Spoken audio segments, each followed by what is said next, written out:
Chapter 1. The Ashes of 1994, A Nation Broken. In 1994, the world watched and did nothing. For 100 brutal days, Rwanda descended into hell. Over 800,000 Tutsis and moderate Hutus were slaughtered in a genocide so horrific it redefined the very meaning of human failure. The streets of Kigali, once quiet and unassuming, became rivers of blood. Husbands turned on wives, neighbors became killers, and the world remained silent.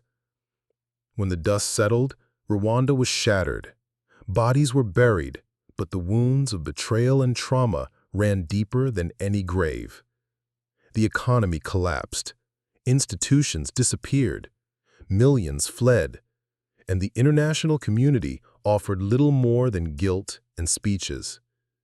But from that darkness, a figure emerged, a man both revered and feared, Paul Kagame. Chapter 2. Who is Paul Kagame? Born in Tambwe, Rwanda, Kagame's family fled to Uganda during ethnic violence when he was just a child. He grew up as a refugee, stateless, voiceless, but watching. He later joined Yoweri Museveni's rebel forces in Uganda and helped overthrow Idi Amin. Kagame was quiet, calculating, and relentless. In 1990, Kagame returned to Rwanda with the Rwandan Patriotic Front, the RPF, a rebel army determined to reclaim their homeland. When the genocide began, it was Kagame's RPF that ended the killing, not the United Nations, not the West. Kagame didn't come to power through elections or diplomacy.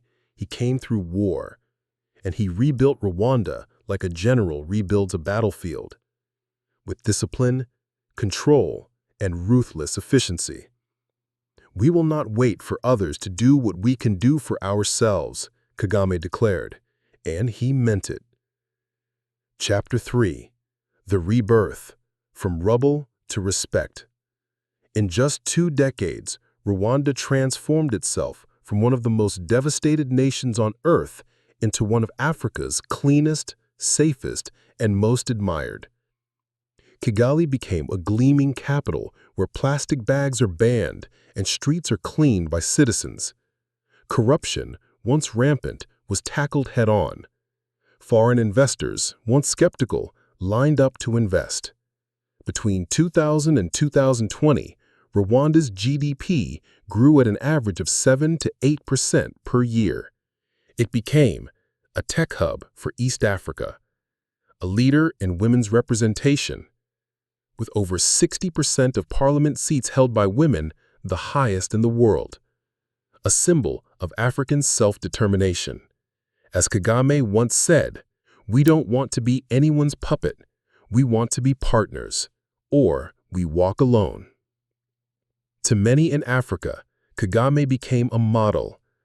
To some in the West, a paradox. Chapter 4.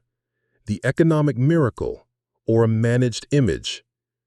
Rwanda's success story is real, but carefully curated. The country built fiber optic infrastructure, hosted international conferences, and promoted tourism under the catchy brand Visit Rwanda. Even global football clubs like Arsenal now sport Rwanda logos on their sleeves. Tech startups blossomed. The Kigali Innovation City was launched. Rwanda entered partnerships with nations like China, Israel, and the UAE. But behind the numbers lies a central question: at what cost? The Kagame government is tightly centralized. Dissent is rare, not because people don't disagree, but because disagreement can be dangerous. Opposition figures have been jailed. Journalists have disappeared. Exiled critics have died under mysterious circumstances, even abroad. Journalist and activist Diane Rwigara once said, "You can't criticize the president in Rwanda and survive politically." Kagame, when pressed, is unapologetic. "We chose stability over chaos, order over anarchy. If that makes us authoritarian, so be it. To his supporters, Kagame is a visionary. To critics, he's a benevolent dictator. To many Rwandans, he's the reason the genocide didn't return. Chapter 5. The Gender Revolution. One of Rwanda's most remarkable and underreported transformations has been in gender equality. After the genocide, women made up 70% of the population. Out of necessity, they became the backbone of society's rebuilding. Kagame's government embraced this shift. Today, women make up 60% of Rwanda's parliament. There are women leading ministries, police units, and tech companies. Girls' education and maternal health care have vastly improved. This is not Western-imposed feminism. This is post-trauma pragmatism. Rwanda survived because women stepped up. It's a model few other African nations, or even Western ones, have matched. Chapter 6. The Shadow of Power, Fear, Control, and the Price of Peace. But every rise casts a shadow. Under Kagame's rule, Rwanda is clean and orderly, but also tightly surveilled. Freedom of the press is ranked among the lowest in the world. Political opposition is symbolic at best. Fear whispers through conversations. In 2010, journalist John Leonard Rugambage was shot dead in Kigali. In 2014, exiled former spy chief Patrick Karegeya was murdered in South Africa. Kagame's response? You can't betray Rwanda and not face consequences. Human rights organizations call Rwanda a repressive governance. Kagame calls it non-negotiable stability.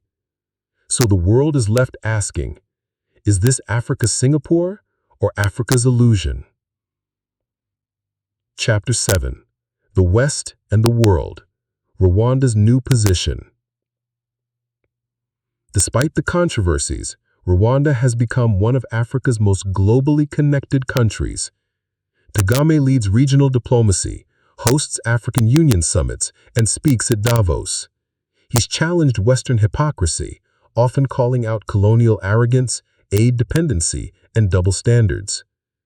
In a 2018 AU speech, Kagame said, Africa is not a problem to be solved. Africa is a force, a continent of solutions. And he's backed that rhetoric with action. Rwanda sends peacekeeping troops to Central Africa and Mozambique. It's negotiated free trade agreements and invested in Pan-Africanism. It's even opening mRNA vaccine plants and launching drones, medical delivery, positioning itself as a leader in health tech. Chapter 8. Rwanda as a Mirror. What do we see? Rwanda is a mirror, reflecting both Africa's pain and its possibility. It's a case study in what happens when a nation refuses to be a victim forever. It's also a warning about the price of rapid progress when democracy lags behind. Kagame is not easy to categorize. He's not a typical strongman, nor a flawless reformer. He's a product of war, loss, exile, and vision. And Rwanda, it has gone from ashes to accolades. But will the next chapter of its story be written by one man or by its people? Chapter 9. Closing Thought. The Lesson of Rwanda's Rise. In an age when many African nations struggle under corruption, coups, and instability, Rwanda stands as a challenge. What do we value more, freedom or order? Comment below and like and subscribe if you enjoy this. Let's continue. Speed or sustainability? One strong voice or many imperfect ones?